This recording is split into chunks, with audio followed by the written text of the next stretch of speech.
বাংলাদেশের ভিতরে সবচেয়ে বেশি অবহেলিত মানুষ কারা জানেন? বাংলাদেশের নাগরিক প্রবাস জীবন যারা কাটাচ্ছে তারা। কারণ বাংলাদেশ সরকার যেই আসুক, প্রবাসী ভাইবন্ধু মামা খালুকে নিয়ে বিভিন্ন প্রকার রং তামাশা খেলে, বিভিন্ন প্রকার আইন প্রয়োগ করে।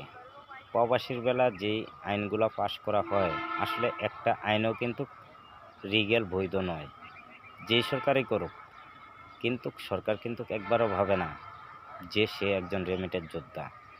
আর রেমিটেড যোদ্ধা শব্দের অর্থ যদি আবার বিগ্লিশন করতে যাই, তো প্রবাসী ভাই বন্ধু মামা খালু যারা আছেন, আপনাদেরও দোষ আছে।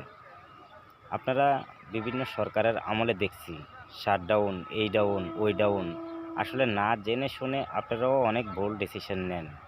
তার জন্য বাংলাদেশ সরকার আপনাদেরকে নিয়ে রং তামাশা খেলতে পারে, আপনাদের বেলা নতুন নতুন আইন পাশ করতে পারে।